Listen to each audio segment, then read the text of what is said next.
Bonsoir à tous et merci d'être présents au grand rendez-vous. Ce soir, ça parlera hypertension, sécurité routière et développement personnel. Ça se fera en 3 plateaux, suivi du journal et l'actu web. La météo pour démarrer.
Salut Kérou, qui est sur le grand rendez-vous ce soir à travers la météo.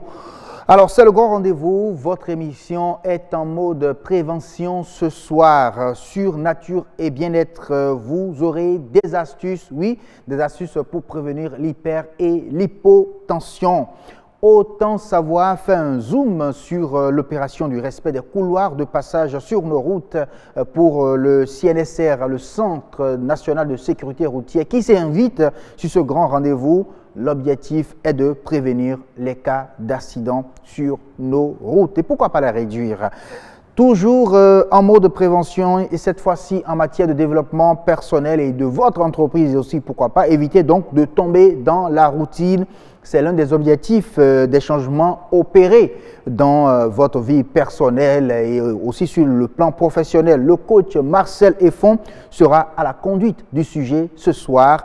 Il est l'expert de ce grand rendez-vous, un grand rendez-vous qui vous offre bien sûr, comme d'habitude, le journal à 19h45 exactement, avec à la présentation ce soir Nadège Sani. Bonsoir Nadège. Bonsoir Siom Gaba. Il y a quoi au menu de ce 19h45? Eh bien, Siom, dans cette édition du soir, vous aurez le compte rendu de la consultation des parties prenantes pour l'identification des besoins stratégiques en agriculture. La coopération japonaise se renforce davantage au Bénin à travers la réalisation d'infrastructures dans le département de l'Atlantique. À découvrir dans le 1945 une marche pour le cœur. Les femmes du ministère de la fonction publique sont sorties de leur bureau. Elles veulent ainsi sensibiliser sur les bienfaits du sport. Allez, merci beaucoup à vous, Nadège Sani. J'espère que nous allons aussi et que les femmes de BB24 vont également sortir pour la marche du cœur, pourquoi pas? Bien sûr, les femmes de BB24 marchent déjà tous les vendredis soirs. Ah oui, tous les vendredis soirs. Alors, on va vous suivre, les hommes, avec les caméras, bien sûr, de BB24, de tout histoire, bien sûr, de faire percuter et partager, bien sûr, cette marche avec nos téléspectateurs. Merci à vous, Nadège. Rendez-vous tout à l'heure à 19h45 exactement pour le développement de ces titres annoncés. Alors, avant d'ouvrir les plateaux, je vous rappelle la question du jour, toujours déjà postée sur la page Facebook de BB24.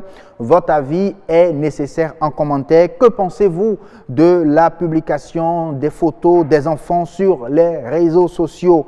Merci d'y répondre en commentaire sur la page Facebook de BB24. Que pensez-vous de la publication des photos des enfants sur les réseaux sociaux? C'est la question de la semaine qui, en tout cas, vos commentaires seront répercutés déjà vendredi dans la rubrique ActuWeb qui viendra d'ailleurs même clôturer cette édition du Grand Rendez-vous qui démarre tout de suite par les rubriques et on commence par l'espère.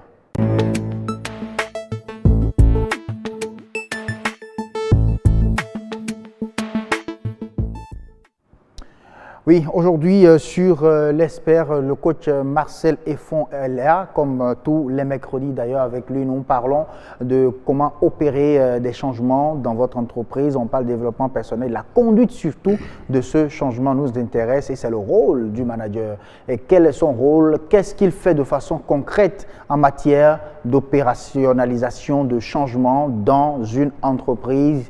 C'est de cela que nous allons parler avec lui. Bonsoir coach Marcel Effon. Bonsoir Axio Mungaba.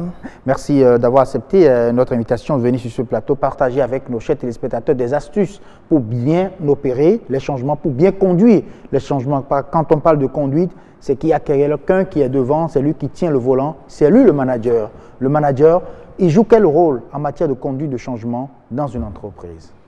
Absolument, lorsqu'on est dans un processus de changement, on rentre dans un dispositif pour conduire le changement, cela suppose qu'il y a eu des changements aussi bien positifs que négatifs alors au sein de l'entreprise. Voilà. Ce qui, comme on l'a dit depuis bientôt 3 semaines, tout le système, les parties prenantes de l'entreprise, que cela soit une organisation, une entreprise, même un État, dont les parties prenantes, alors chacun individuellement a un rôle à jouer.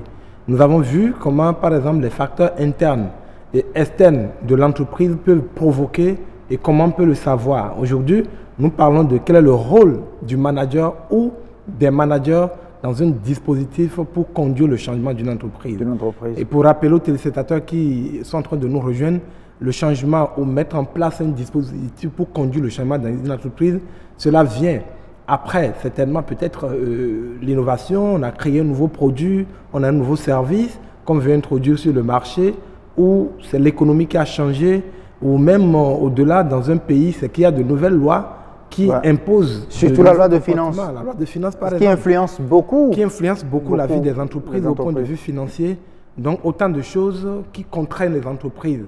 Alors, à opérer des changements. Mais ces changements, parfois même, autant que ces changements soient minimes, mais on a besoin en fait de les conduire.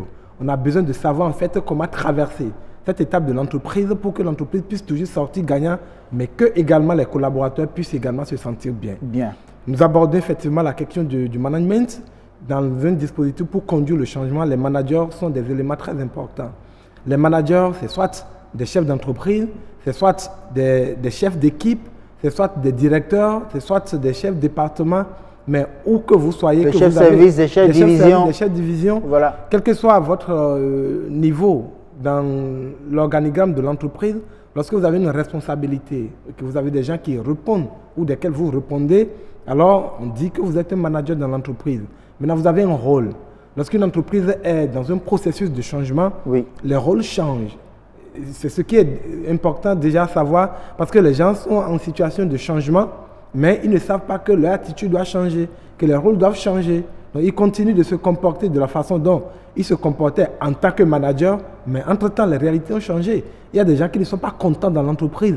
Il y a des gens qui sont trop contents, dont il faut maîtriser les émotions positives. Donc, tout ça revient sur le manager. Mais quel est le rôle du manager? Les managers qui ne s'y connaissent pas ou qui se posent beaucoup de questions, ou qui même parfois auxquelles l'entreprise n'offre pas des solutions pour les accompagner. Il y a des choses quand même basiques, comme par exemple, il faut savoir choisir son titre et son type d'autorité. Il y a des managers qui sont très autoritaires. Et vous êtes autoritaire, d'accord, ça a marché jusque-là, mais la situation est grave. On dit par exemple que l'emploi des gens sont menacés. Donc c'est une situation qu'il faut gérer avec efficacité. Mais vous imaginez qu'en tant que manager, vous ne preniez pas conscience de cette nouvelle situation qui affecte aussi bien la vie financière des gens, mais également leur vie sociale.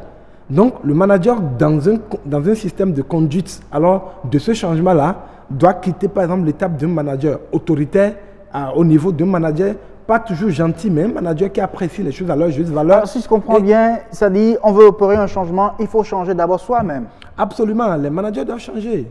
Vous avez de l'autorité, mais vous utilisez ce pouvoir que confère le poste auquel vous êtes. Ce qui est une bonne chose, vous en avez besoin de temps en temps. Mais l'heure est grave, comme on le dit. L'heure est grave, les gens ne sont pas à l'aise, les gens sont au point de vue moral et psychologique stressés parce qu'il y a des situations qui ne sont pas quand même de très bonnes situations au point de vue social pour l'entreprise. Donc, vous devez retourner à votre propre école et vous poser la question, mais quel est le style alors d'autorité que je dois utiliser pour que mes collaborateurs, les gens que j'ai sous ma responsabilité, puissent se sentir bien, ne serait-ce que dans cette période et se remettre davantage au travail. Donc, le choix alors du style de management ou du pouvoir que vous utilisez est très important. Vous devez le revoir. Il y a une chose aussi que j'appelle, par exemple, les types d'objectifs que vous fixez. La façon dont vous fixiez les objectifs par rapport à vos collaborateurs avant, peut-être c'était vague. Vous ne les suiviez pas, il n'y avait pas de suivi, il n'y avait pas de contrôle. Mais si vous continuez comme ça, en plus des nouvelles situations qui sont suffisamment difficiles pour déjà vos équipes, alors les gens vont vous délaisser. Et vous n'êtes pas manager quand même pour des machines, vous managez des hommes. Et quand les hommes ne sont pas contents, quand les hommes ne sont plus capables alors de fatiguer le gorille, vous imaginez ce qui va se passer. Les machines ont beau faire le travail, mais il faut que les hommes puissent venir alors contrôler ces machines. On va les faire partir tous, hein, on va ramener d'autres. Changer les hommes n'est pas toujours la meilleure solution. C'est aussi un changement. C'est un changement. Mais c'est au pire des cas, par exemple, qu'on doit faire recours à ces solutions. Mais il faut que les gens soient incoachables. Il faut qu'on ait fait recours à tous les moyens quand même pour amener les gens à faire ce qu'il faut faire dans cette période précise. Parce que ce qui se remarque le plus souvent sur le terrain, c'est-à-dire quand on constate qu'il y a des gens qui ne veulent pas se soumettre aussi facilement, tant que ça, bon, on dit, écoutez, on va les sortir de l'équipe, bon, monsieur, rangez vos clics et claques, et puis bon, c'est terminé pour nous, pour l'entreprise, il n'y a plus de contrat entre nous, bon, on recrute d'autres personnes. Parce que c'est ce qui se passe souvent. Qu'est-ce que vous aviez à dire à ces gens de managers, ces types de managers qui pensent que changer les hommes, c'est changer en même temps son entreprise? Alors malheureusement, la gestion de l'entreprise se constate à ces niveaux. Ce n'est pas quand tout va bien, ce n'est pas quand il y a un flux d'argent qu'on distribue aux gens à la fin du mois, tout le monde est content. Ce n'est pas en ce moment qu'on gère une entreprise. On gère une entreprise quand les temps sont durs. On gère une entreprise lorsque les gens ont de réelles difficultés, lorsque l'entreprise vraiment a du mal. Alors ce que je dis aux gens, ou que nous conseillons aux gens dans ces cas de style, c'est de se remettre à l'école, c'est de retravailler sur leur style, c'est de travailler sur leur charisme, leur leadership. Comment est-ce que vous amenez des gens qui sont en situation difficile à travailler? Alors, si avant vous n'aviez pas la possibilité de commander d'abord le cœur avant de demander à la main de bouger, vous êtes bien obligé de commencer d'abord à toucher le cœur. Oui, le gars, il n'est pas motivé, il n'est pas content. À moins de choses, il cherche les failles pour pouvoir même aller contre son entreprise devant la justice. Mais vous voyez, celui-là, si vous continuez d'utiliser le même style que vous avez utilisé jusque-là, ça ne peut pas marcher. Et comme je l'ai tout le temps dit, dans un processus de changement, le temps est un grand maître. Le temps est un grand maître et les managers devraient pouvoir mettre ce temps-là à profit pendant qu'ils y sont. Comme par exemple, ne plus attendre pour appeler les collaborateurs, pour leur dire, mais tiens, vous venez de faire quelque chose qui est très important, qui permet en ce moment ou en cette période où notre entreprise traverse des situations difficiles, qui nous permet de créer davantage de valeur ajoutée et de gagner. Sincèrement, je vous appelle pour dire, si vous continuez de travailler comme ça, vous allez permettre à ce que nous puissions traverser cette crise un peu plus tôt que prévu. Voilà. Je suis content de vous, je peux compter sur votre expertise, restez toujours comme ça. En 1 minute, vous galvanisez l'individu pour qu'il puisse comprendre, dans une situation de crise, en réalité, qu'il est en train de faire quelque chose qui est une valeur ajoutée ou qui permet à l'entreprise de sortir d'affaires. Mais si vous continuez, comme vous le faisiez avant, à arracher les victoires, naturellement, lorsque vous êtes un manager, que vos collaborateurs gagnent, c'est vous qui avez gagné. Vous qui avez gagné. Mais en cette période précise, vous devez permettre aux gens de savoir qu'ils sont toujours utiles, qu'ils font quelque chose de bien. Ce que nous on appelle en style de management, par exemple, des compliments minutes. Ne plus attendre, prendre le collaborateur, mais jamais confondre la personne au résultat qu'on désire. Oui, c'est ce qui est aussi difficile. Il y a des managers, lorsqu'ils appellent leurs collaborateurs en situation de crise pour échanger avec eux, ils commencent à faire des confusions. Oui, le gars, il a des difficultés précises, il a des problèmes, il a des challenges par rapport à sa performance, mais ça n'a rien à voir avec sa personne. La même personne qui fait bien aujourd'hui ou qui fait mal peut encore faire mal demain ou faire bien. Alors, il faut savoir démarquer dans vos compliments minutes, il faut démarquer la personne de l'objectif que vous voulez atteindre. Ce qui permet au manager, dans une situation de crise, de finir toujours alors ses compliments par un encouragement, tapoter sur le dos de son collaborateur, mais je peux compter toujours sur toi comme la dernière fois. Tu es un élément important de notre système et nous voulons toujours que tu puisses rester au goût du jour. Au goût du jour. Donc, plus tard, lorsque le même collaborateur a mal fait, il ne faut pas cumuler, il ne faut pas attendre parce qu'on est en situation de crise. Alors, on a une situation très pratique aujourd'hui au Bénin. Vous remarquez au niveau, bien sûr, de l'enseignement où on veut vraiment améliorer la performance des entreprises. C'est ce que propose le gouvernement d'ailleurs. Pour que l'éducation soit vraiment bien chez nous au Bénin, on propose à ce qu'on passe à l'évaluation des enseignants. Les enseignants qui disent non, bon, ça c'est pas possible chez nous. Et vraiment, opérer ce changement est vraiment difficile aujourd'hui. On constate cela. Qu'avez-vous à dire, coach Marcel Lefond, dans cette situation? Oui, c'est un bon... C'est actuel, c'est actualité, c'est chez nous, c'est pratique. C'est un bon cas pratique. Vous me prenez au dépourvu, mais je vais vous donner quand même des éléments de réponse qui ne sont pas compliqués. Vous savez, moi je l'ai tout le temps dit, il y a des gens qui quittent leur maison, qui viennent chez moi en tant que coach, qui dit, coach, je te donne un chèque en or parce que je veux changer. Je veux que tu m'accompagnes pour que je change. Mais vous n'arrivez pas à changer tout le monde. En tant que coach, je n'arrive pas à changer tout le monde. D'ailleurs, ce n'est pas moi qui change les gens. Les gens ont d'abord une volonté de changer. Je les accompagne pour qu'ils puissent atteindre cet objectif. Mais on n'arrive pas à 100% à conduire tout le monde à cet objectif. Oui. Donc, ce qui se passe est que...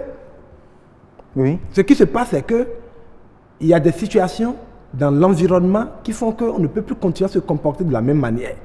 Lorsqu'on veut avoir de nouveaux résultats, il faut changer de comportement.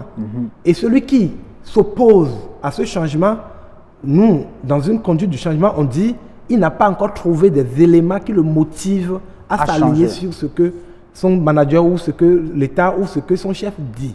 Donc les gens qui ripostent au changement, c'est tout à fait normal. Dans un processus pour conduire les changements, on devrait pouvoir les prendre comme partie prenante et travailler sur quels sont leurs intérêts, en quoi la nouvelle situation les désavantage, et individuellement ou en groupe, on commence à travailler sur ces questions avant de faire paraître des décisions, de les mettre à nu. Mais maintenant, les gens sont là, lorsqu'ils ne sont pas préparés, lorsqu'ils ont des intérêts qui sont menacés et qu'aucun travail n'est fait, mais comme toute personne, ils disent, mais quand vous m'arrachez ça, vous me proposez quoi? Moi, je ne vous fais pas confiance. Même un changement qui peut permettre à ce qu'on gagne 4, 5, 10 fois, tout le monde est prêt à le saboter parce que le changement est difficile. C'est en cela que je pense que le comportement des uns des autres est un comportement justifié, mais je voudrais conclure en disant il n'y a pas de changement sans payer un prix. Et il n'y a pas de résultat meilleur, il n'y a pas de développement alors sans qu'on change. Mais pour changer, il faut être prêt à payer des prix. Et le changement, ça demande beaucoup de temps. Merci beaucoup à vous, coach Marcel Lefond. On comprend tout simplement que pour bien conduire un changement, il faut changer soi-même son style de management. La façon donc de fixer les objectifs également doit changer. Et il faut également mettre en confiance ses collaborateurs, les parties prenantes en réalité, en leur trouvant également des motivations. Afin qu'ils puissent être intéressés aux résultats futurs. Merci beaucoup à vous. À mercredi prochain. Les adieux. Voilà, merci à vous. On continue, chers téléspectateurs, et là, on se met sur la route. Et en mode de prévention toujours, prévenir les cas d'accident sur nos routes, chacun dans son couloir. À présent, autant savoir.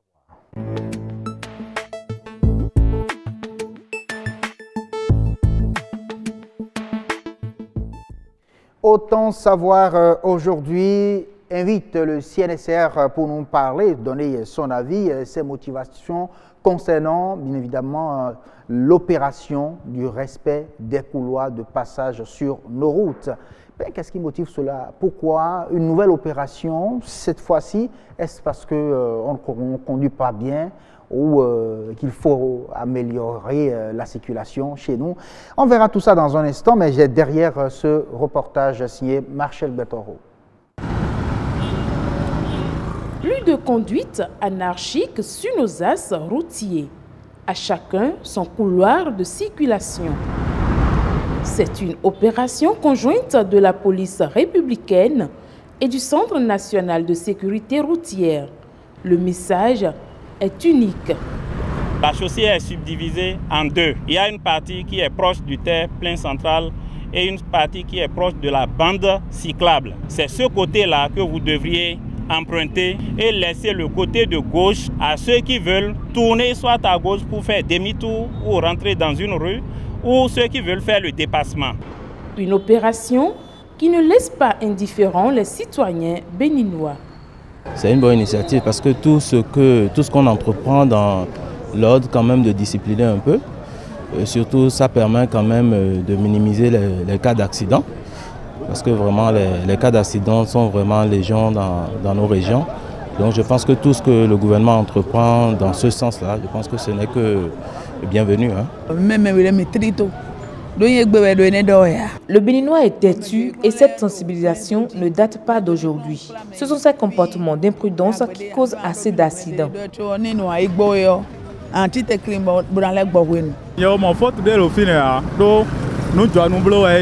C'est une bonne chose.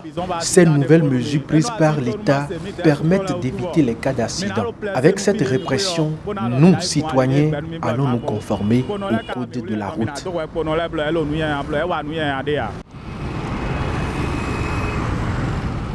À en croire les usagers de la route, le véritable handicap au respect du code de la route au Bénin reste la configuration des voies.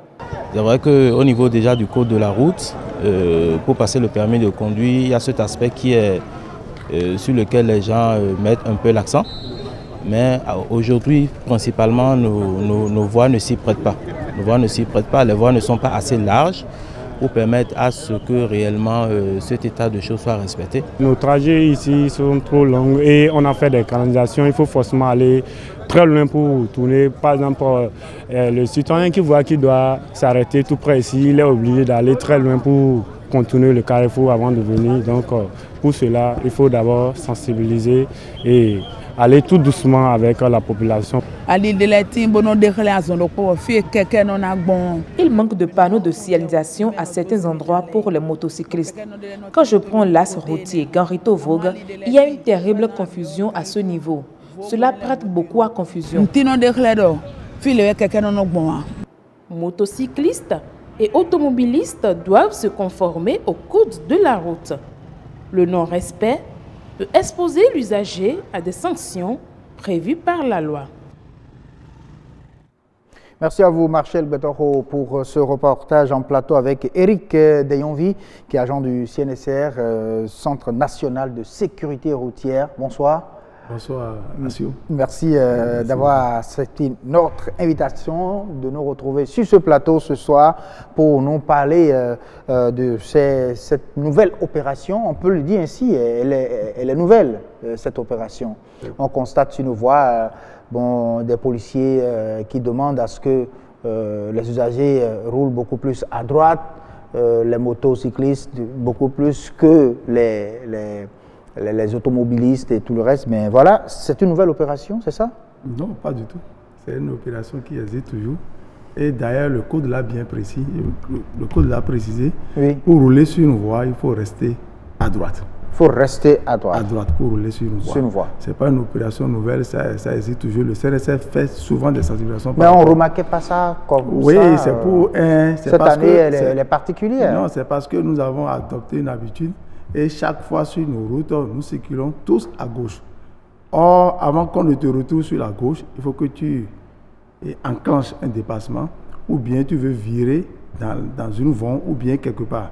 Ça voudra dire que nous avons pris l'habitude de circuler tous à gauche, ce qui n'est pas bon pour la circulation, pour la libre circulation. Pour la libre circulation. Oui. Donc, on veut ramener le bon comportement. Le bon comportement sur la route. C'est pour ça qu'on demande à tout le monde de rouler à droite. Ça, c'est le bon comportement. C'est le code qu'il a prescrit. Voilà. Et dans notre pays, les conducteurs à deux roues, je le dis souvent, ne prennent pas l'auto-école avant de se mettre sur la route. Ça fait qu'à un moment donné, on a demandé aux conducteurs à deux roues de se ranger sur la piste cyclable. Parce que quand vous voyez nos voies, on n'a pas prévu des pistes cyclables en tant que telles. C'est parce qu'il y a tellement de conflits entre 2 roues et 4 roues qu'on les a rangés sur le trafic local. Ça, c'est leur circulation. Le trafic local, qui est transformé en piste cyclable. C'est l'État qui a pris cette décision-là pour pouvoir éviter les cas d'accident que nous enregistrons. Depuis qu'on a commencé cette opération, on a vu que le nombre d'accidents qui impliquent les 2 roues et les 4 roues ont diminué. Ce nombre-là a diminué. Très bien. Ça a fait que c'est une opération, les gens ont pris, tout comme si c'est une imposition, mais la loi est là. Quand l'État décide pour sauver des vies humaines, l'État peut dire tel tronçon peut être transformé en tel. C'est pour ça qu'on a fait cette opération-là. Ok, donc c'est une décision, ce n'est pas... Non, c'est une décision, ce n'est pas le code qui a, c'est une décision. Parce que c'est le trafic local. Et quand on dit trafic local, ceux qui sont à côté, ceux qui veulent rentrer dans l'œuvre, on peut prendre par là. Okay. Ceux qui veulent charger, ceux qui veulent faire des arrêts, peuvent rester sur ce trafic-là. C'est ce qui explique le fait qu'on retrouve des automobilistes sur cette voie-là, des fois. Oui, normalement, ils devaient, quand on retrouve des automobilistes sur cette voie-là, c'est pour aller, c'est pour rentrer dans une voie, pas pour circuler sur cette voie-là. Cette voie-là, désormais, est dédiée pour les 2 roues. C'est les 2 roues qui doivent circuler sur cette voie-là. On retrouve des automobiles, mais de temps en temps, on a commencé par les sensibiliser, par les arrêter des fois pour leur permettre de respecter leur couloir de circulation. Leur couloir de circulation. Oui. Donc, chacun dans son couloir désormais. Chacun dans son couloir désormais. Même sur la grande voie, chacun prend son couloir de circulation. La circulation sur des grandes voies, c'est à droite et non à gauche. C'est à droite. Nous avons pris la liberté de circuler comme on veut. Ce que le code, en le faisant, nous ne respectons pas le code de la route. Le code a bien précisé que chaque usager sur la route doit circuler à droite. À droite. Tu te retrouves à gauche, c'est quand tu veux faire un dépassement. Et quand tu finis le dépassement, tu te ranges en même temps à droite pour mieux circuler, pour permettre aux autres qui évoluent plus vite que toi de pouvoir te dépasser par la gauche. Par la gauche. Ouais. Mais on a remarqué au niveau, par exemple, de Kadiaou, qu'il y a plusieurs motos qui sont arrêtées pratiquement tous les matins désormais. On a l'impression que c'est une opération qui se fait à une heure donnée, à des heures de pointe apparemment. On n'arrive pas à comprendre parce qu'après 9h ou 10h par là, tout le monde peut circuler librement sur le goudron. Mais avant ces heures-là, c'est que les motocyclistes doivent circuler sur le trafic local. Vous allez constater que là où on a commencé par arrêter les motos, c'est là où il y a des pistes cyclables. Oui. Ça voudrait dire que les motos doivent prendre par la piste cyclable et non sur la chaussée. Ça, c'est déjà réglé depuis. Mais il y a des motos qui ne veulent pas respecter ce principe-là et ils se retrouvent sur la grande voie. On doit les prendre. Mais il y a longtemps, hein, vous savez, cette voie, c'est juste quelques 100 mètres ou 200 mètres. Mais il faut respecter. Il y a piste cyclable, il faut respecter. On sait que ce n'est pas sur toutes les voies qu'on a prévu des pistes cyclables. Voilà. Mais là où il y a des pistes cyclables, il faut que les 2 roues respectent le code de la route en prenant pas le piste cyclable. Alors, forcément. Dans ce cas, il faut sensibiliser pour ramener cette habitude-là, comme vous êtes en train de le faire. On le fait. Pour demander aux gens de circuler sur la droite. Oui. Et quand le CNSS se déplace, c'est chaque fois pour prévenir. C'est pour des mesures préventives qu'on le fait. Mais quand la police vient, c'est pour réprimer. Donc ça voudrait dire que chaque jour que nous sortons, nous essayons de sensibiliser les gens par rapport aux conduites attenues sur la voie. Mais on constate que de temps en temps, il y a des gens qui ne veulent pas respecter. Ça a fait qu'on s'est dit, bon, on va continuer la sensibilisation, mais dans le même temps, on va réprimer. C'est une sensibilisation mélangée avec non, pas du tout, les sanctions automatiquement. Pas du tout. Les sanctions que nous faisons, ce n'est pas pour forcément gagner de l'argent. C'est pour faire comprendre à l'usager de la route que pour que la route soit mieux partagée, il faut que chacun respecte les prescriptions de la route. Et en le respectant, tu respectes ton couloir de circulation. Ah bon, il y en a qui parlent de manque d'indices, d'indicateurs, les panneaux qui manquent. Souvent, quand on prend la voie, il y a une dame qui a cité le cas du tronçon, je dirais Notre-Dame. Oui. Oui, c'est Notre-Dame, hein, je pense. C'est Notre-Dame, oui. Notre-Dame, qui a vraiment pas de piste cyclable. Il n'y a vraiment pas d'indicateur pour dire que, bon, voilà le couloir des motocyclistes et celui des automobilistes. Vous savez, à la construction de cette voie, on a bien mis des panneaux de signalisation. Okay. Et au Bénin, je jure que personne arrivé à cet endroit-là, même s'il n'y a pas de panneau, les gens savent qu'il faut passer par la piste cyclable. Donc, ça voudrait dire que ce n'est pas forcément le défaut des panneaux qui engendre ce phénomène-là, parce que l'homme est conscient qu'ils ne veulent pas respecter.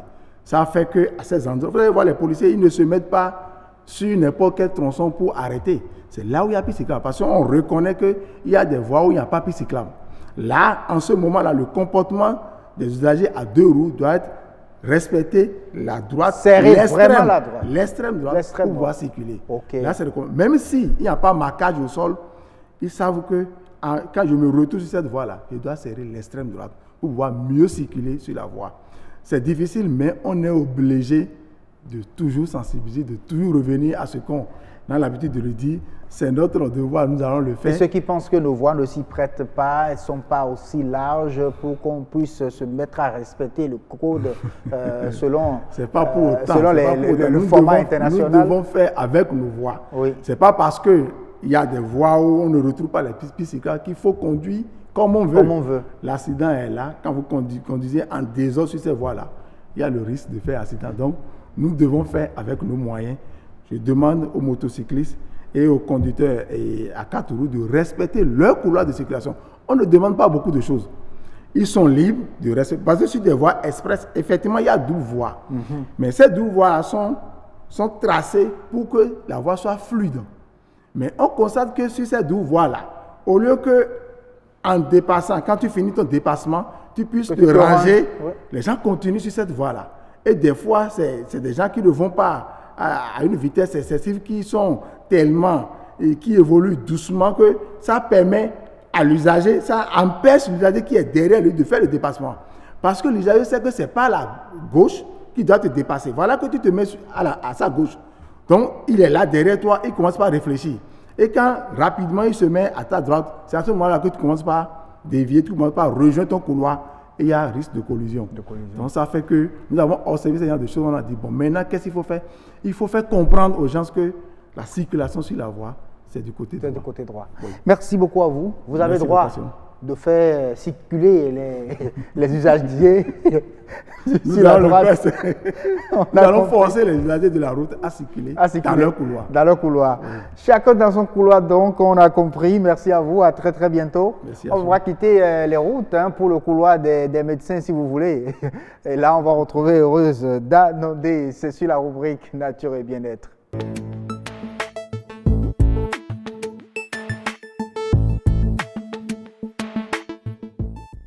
Nature et bien-être. Aujourd'hui, nous parlons hyper et hypotension. Comment prévenir cela? Réponse dans ce reportage signé Yasmine Damata.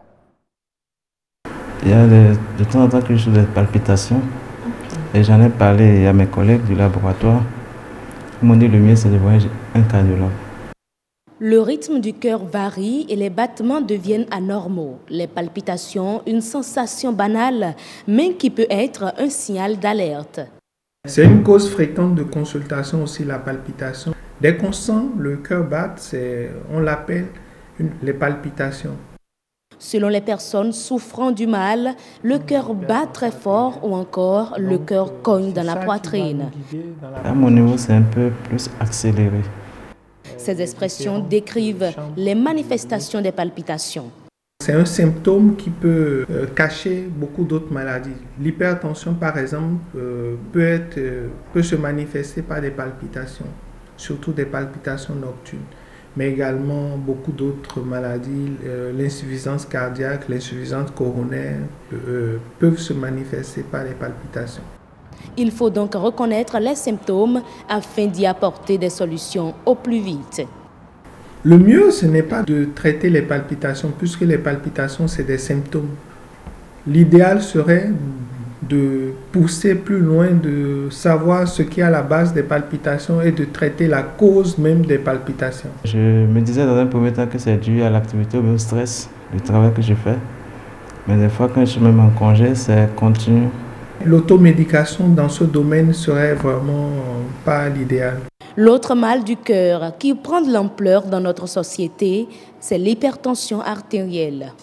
Sur le plan épidémiologique, c'est-à-dire sur le plan de la fréquence des pathologies, c'est l'hypertension qui est de loin la première pathologie cardiovasculaire qu'on rencontre sous nos cieux.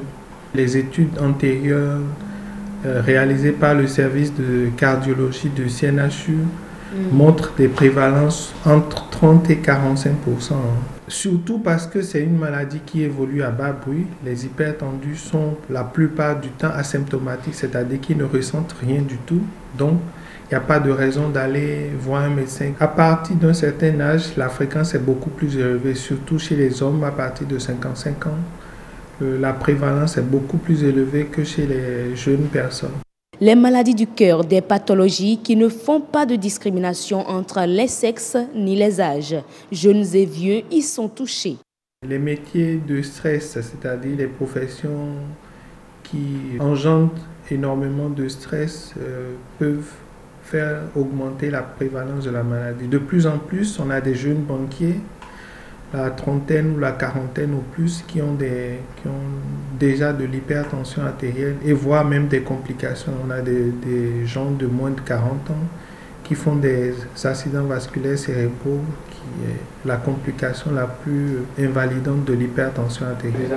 Les recherches sont très avancées dans le traitement de ces problèmes, mais au Bénin, malgré tous les efforts consentis par le personnel cardiologue afin de se doter d'un plateau technique adéquat, du chemin reste à parcourir pour réduire les évacuations sanitaires hors du territoire.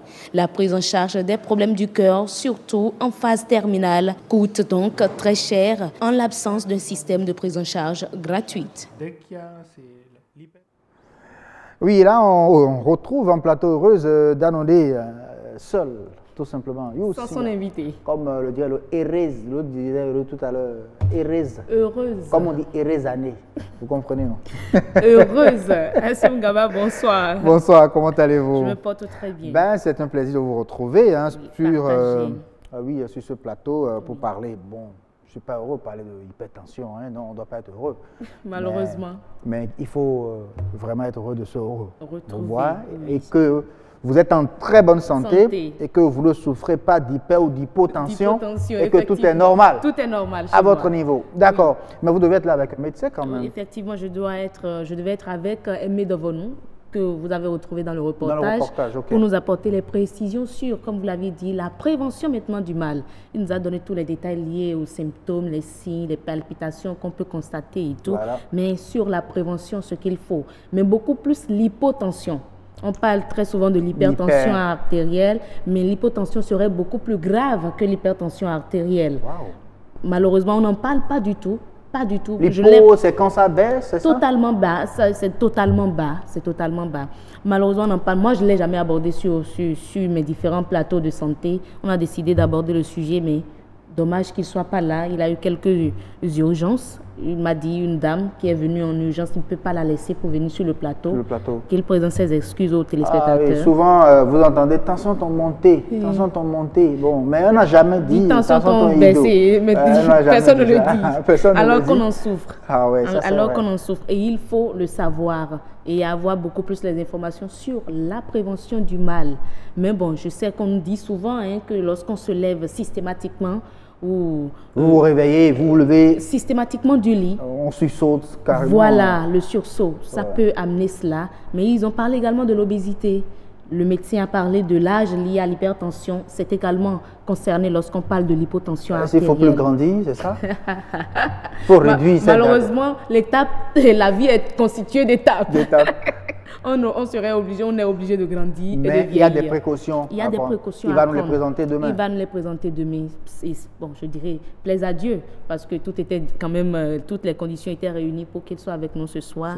Mais dernières minutes. Ce sont des aléas aussi liés à nos invités. Mais surtout quand c'est des spécialistes. Oui, ça c'est vrai. Il faut être vraiment. Parce que moi, j'évite surtout de venir faire du bricolage sur le plateau. Je suis journaliste spécialisée en santé depuis des années, certes, mais je ne suis pas médecin. Vous n'êtes pas cardiologue non plus? Je ne suis pas cardiologue. Ah, oui. Je prends ma tension, effectivement, mais cela ne fait pas que je ne me transforme pas en médecin cardiologue. Et je vais vous demander, votre prise de tension artérielle remonte à quelle date? Vous m'aidez à exposer, c'est pas mon état de santé à tous nos téléspectateurs, mais depuis hier, chaque fois, c'est à moi on pose la question. La première question, ouvre le bal, pour ouvrir le bal en fait. Ben, tension, c'est vrai, bon, je n'en souffre pas tellement. Mais est-ce que vous avez eu l'avis du médecin? Mais à chaque fois quand vous allez à l'hôpital pour une consultation, on prend toujours votre pouls, pour savoir comment est-ce que ça se passe. Mais n'attendez pas que vous souffrez d'un problème de santé qui vous conduise à l'hôpital avant de prendre votre tension. Ah, d'accord. Il faut coûte que. Vous pouvez l'acheter, votre tensiomètre. Ah, d'accord. Voilà, il y a des tensiomètres connectés aujourd'hui. Vous prenez votre tension, vous partagez cela avec votre médecin. Ça lui permet de suivre déjà votre tension artérielle, surtout quand vous êtes un hypotendu sévère ou un hypertendu sévère. Ça lui permet de suivre en même temps avec vous votre tension. Donc, en même temps, vous prenez votre tension, vous envoyez les informations à votre médecin. Et puis en ligne, en même temps, il vous répond. Et puis tout le monde est quitte. Il y a des tensiomètres connectés qu'il faut avoir chez soi. On verra tout ça demain. Et oui, avec le médecin. À découvrir demain avec le médecin. Merci beaucoup à vous, Rosda. Merci à Siomgaba. À très bientôt. Adonis Bon nous attend dans la rédaction. Est-ce qu'on va le dire? Oui, c'est vrai. Dans la rédaction web de BB24 avec lui, nous allons aborder l'actualité sur la toile. C'est l'actu web.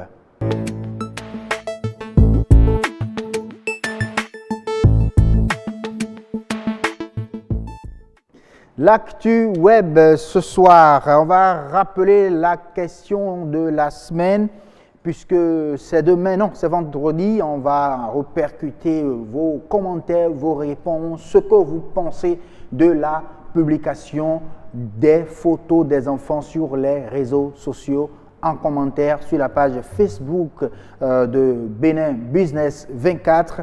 Adonis se chargera de collecter ces commentaires et de les répercuter à l'antenne vendredi.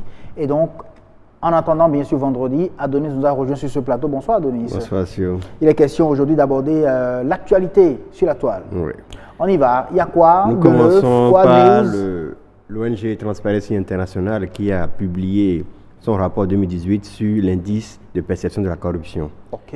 Eh bien, avant d'aborder les autres pays, nous savons que le Bénin est toujours resté à sa place, 85e. Bien qu'il ait gagné un rang, il est toujours classé 85e comme l'année passée. Oui, 85e. 85e avec un point de gagné. Un point de gagné sur 180 pays. Néanmoins, les 21 autres pays d'Afrique subsaharienne ont perdu des places dans le classement de l'indice comparativement à l'année passée. Par ailleurs, il y a sur les 15 pays qui ont amélioré leur position dans le classement, une douzaine se situe au-delà de la 120e place. Oh. Comme en 2017, la Somalie demeure toujours la lanterne rouge avec 480e sur 180. 3 pays de la zone CEMAC sont dans le top 10, les pays les plus corrompus d'Afrique subsaharienne. Il y a la Guinée équatoriale, le Congo et le Tchad. Le Botswana, quant à lui, est devenu le pays le moins corrompu, avec sa place 34e. Il faut souligner que le premier pays africain qui est le moins corrompu, ce sont les Seychelles, qui occupent les 28e places. Dans les pays africains les mieux classés, les Seychelles occupent le haut du podium, se classant 28e sur 180. Puis vient le Botswana, qui était en 2017 le premier, mais qui est devenu maintenant le 34e. Puis le Cap-Vert, qui reste stable à la 45e place. Le Rwanda et la Namibie sont respectivement à la 48e, 52e place. Le Sénégal a perdu un rang, qui prend maintenant la place du 61e place au détriment de l'île Maurice. Donc le Bénin qui reste stable. Stable, malgré le point. 85e. Il faut souligner que l'ONG a voulu mettre l'importance aussi sur la lutte contre la corruption en utilisant beaucoup plus les réseaux sociaux. Voilà. En fait, ils ont misé sur les réseaux sociaux pour lutter contre la corruption. En Afrique du Sud, l'indice est resté stable par rapport à 2017, ils sont 43e. Mais les réseaux sociaux ont commencé à avoir l'ampleur dans ce pays en matière de lutte contre la corruption. Okay. Pour exemple, ils ont pris la mise en place de l'ONG Corruption Watch en 2012 à Johannesburg, qui ont permis aux Sud-Africains de dénoncer de nombreux actes de corruption sur Facebook et WhatsApp, on peut citer la maison de Zuma, le scandale qui est lié à Zuma, qui a fait qu'il a démissionné et tout ça. Là. Ah oui, ça c'est vrai. Alors, à part le classement, 10 pays corrompus, il n'y a plus d'autres informations. On va rappeler la question de la semaine. La question de la semaine, c'est de savoir que pensez-vous de la publication des photos des enfants sur les réseaux sociaux. Que pensez-vous de la publication des enfants, des photos des enfants, sur les réseaux sociaux? Réponse sur la page Facebook de Bénin Business 24. Merci à vous, Adonis Boum. On va se retrouver vendredi. Ce sera avec Annette Bello, si tout va bien. Avec vous, chers téléspectateurs, ce soir, il est l'heure, 19h45, l'heure du journal sur le grand rendez-vous.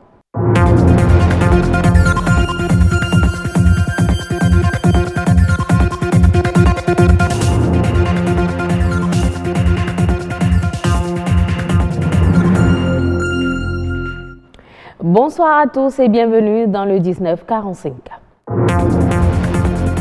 Identifier les besoins en agriculture pour booster la production agricole au Bénin. Les stratégies sont en cours d'élaboration. Une rencontre se tient dans ce cadre depuis hier à Cotonou. Les précisions dans cette édition. Le Japon et le Bénin, c'est une collaboration qui a d'énormes retombées. Plusieurs infrastructures ont été érigées dans le département de l'Atlantique.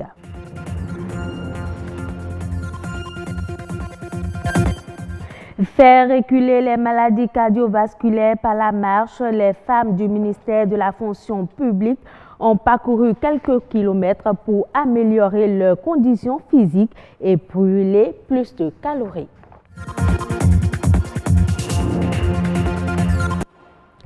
Il se tient depuis hier à Cotonou une rencontre de consultation des parties prenantes pour l'identification des besoins stratégiques en agriculture.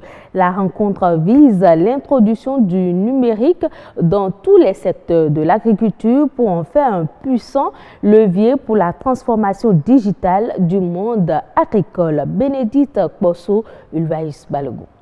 Comment accompagner les acteurs du monde agricole à entrer dans l'ère de la smart agriculture? Ce concept, plus connu sous le vocable e-agriculture, est aujourd'hui une nécessité pour assurer la rentabilité des exploitations agricoles et améliorer les revenus des acteurs. C'est vraiment pouvoir donner l'occasion à l'accès à la bonne information au bon moment, au bon temps. Juste le fait d'envoyer des SMS ou des messages vocaux aux agriculteurs et à toutes les parties prenantes. Ça peut être par des applications un peu plus avancées dans le domaine de conseil agricole, le domaine de prise de décision, de la détection des maladies de plantes et d'animaux. Ça peut aussi faciliter effectivement toute la question de traçabilité des produits pour garantir la qualité des produits-là et leur provenance, ce qui peut avoir un impact clé sur l'exportation par exemple. Il s'agit donc de créer une communauté au sein de laquelle on échange des informations, des idées et des ressources liées à l'utilisation des technologies de l'information et de la communication au service de l'agriculture durable et du développement rural. De façon pratique, à notre niveau, c'est de faire les meilleurs choix possibles au niveau des différentes applications du e-agriculture, telles qu'on a parlé du conseil agricole et de la vulgarisation, c'est-à-dire comment faire parvenir aux producteurs les différents itinéraires techniques agricoles. Là, on peut solliciter l'apport des technologies pour leur faire parvenir le message sans qu'il y ait un contact physique. Vous voyez donc à travers des dispositifs de call center, de SMS vocal, même en langue nationale, on peut faire enregistrer des messages techniques en langue nationale qu'on fait parvenir à un producteur pourvu qu'il ait juste un téléphone basique. Procéder à une utilisation innovante de la technologie dans le secteur primaire va donc permettre d'accroître la productivité agricole et de renforcer la chaîne de valeur.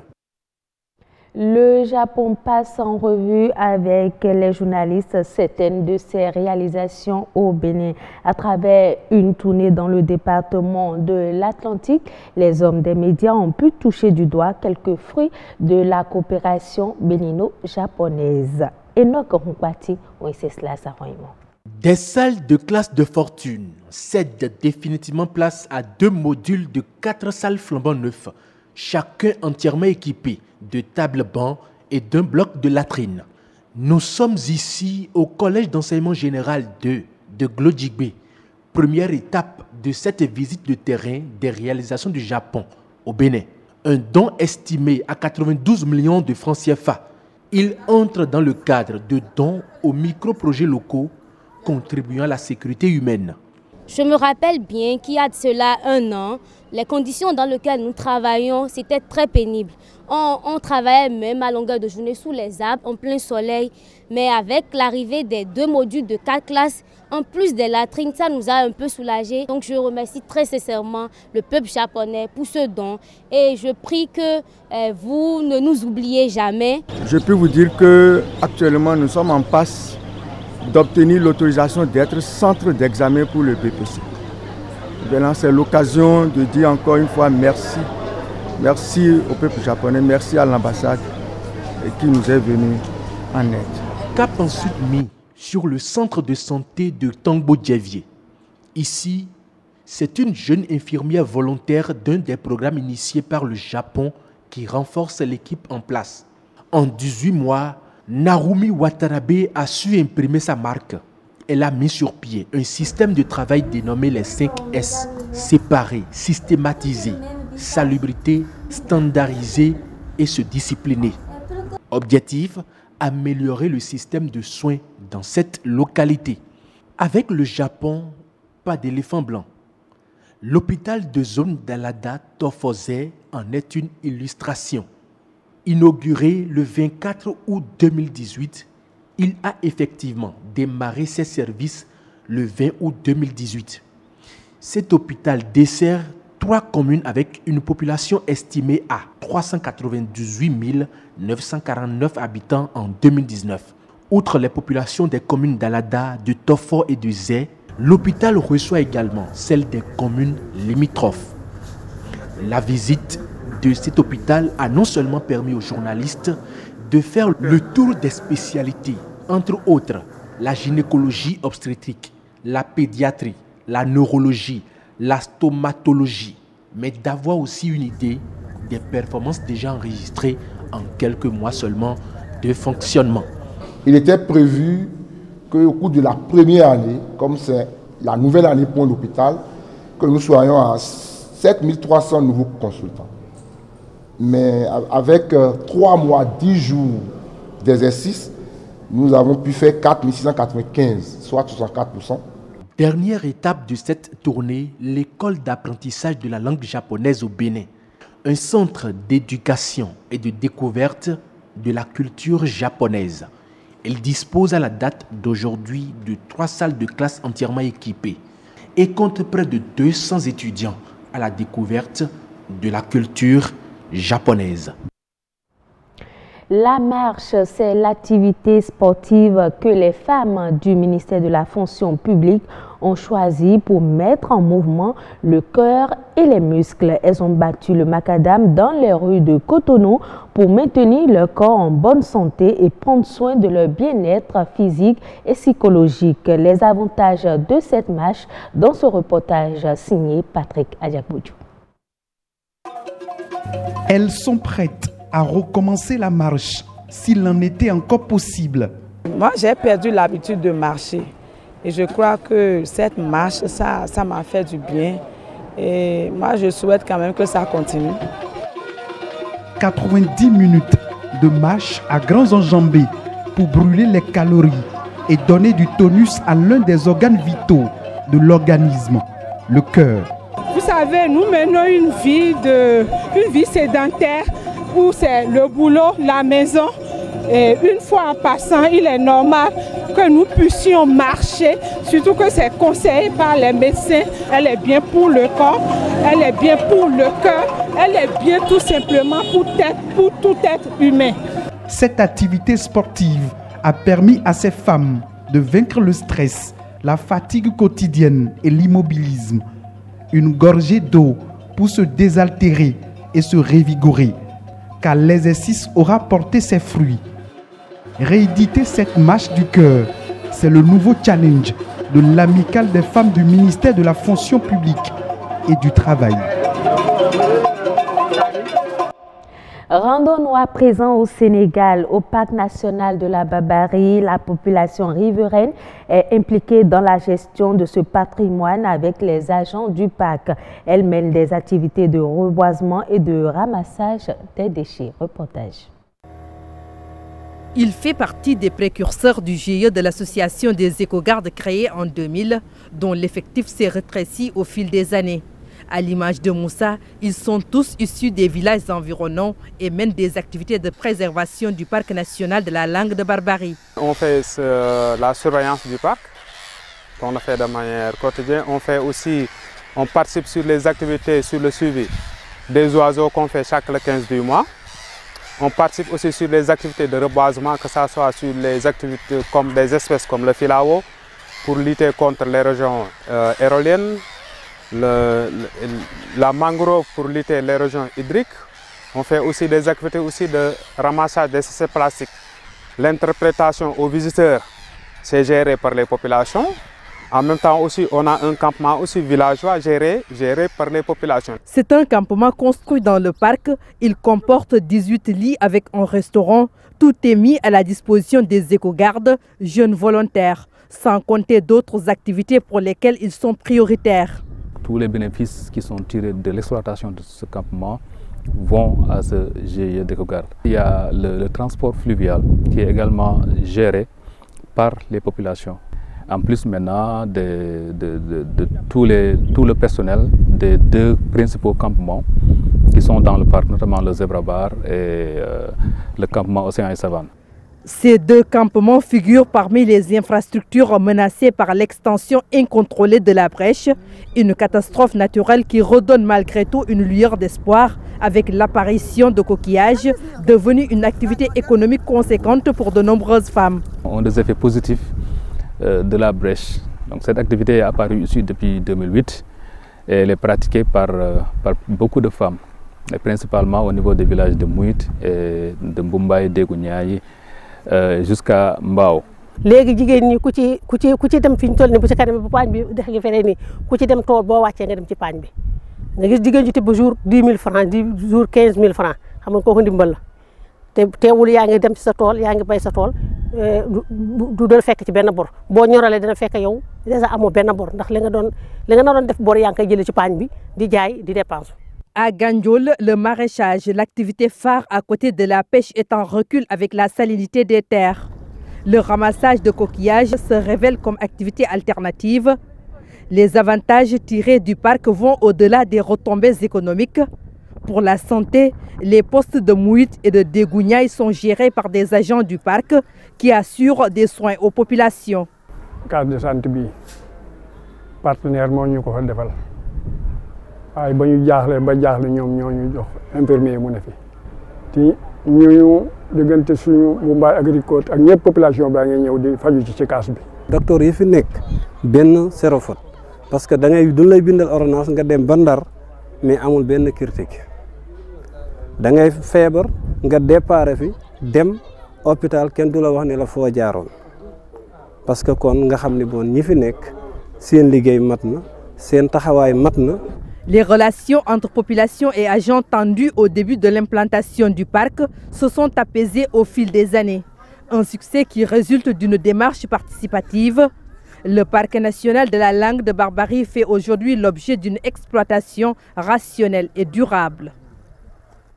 Ce sera tout pour cette édition. Merci de l'avoir suivi. À demain.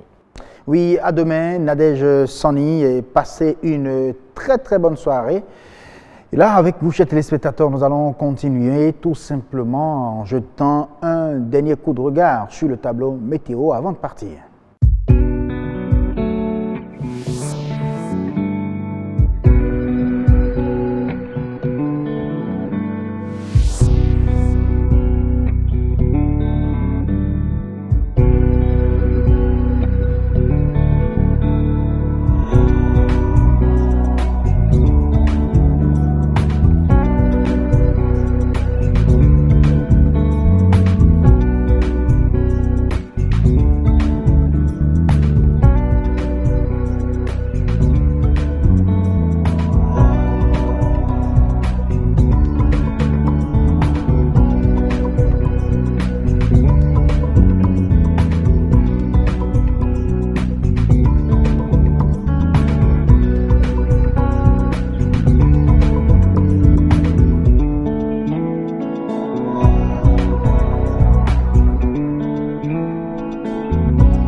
Allez, merci beaucoup de nous avoir suivis, chers téléspectateurs. Beaucoup sont contents, en tout cas, d'avoir abordé cette semaine-ci particulièrement, et davantage contents qu'elle soit en train de finir. Il s'agit bien sûr de la dernière semaine du mois de janvier, le redoutable mois de janvier, pourquoi pas. Allez, merci donc à chacun de nous avoir suivis. On va se retrouver déjà demain, 19h00. Ce sera avec Agnat Bello qui va finir donc, cette semaine avec vous. Et pourquoi pas démarrer la première semaine du mois de février en votre compagnie. C'était le grand rendez-vous. Demain 19h, notre grand rendez-vous. Bonne soirée.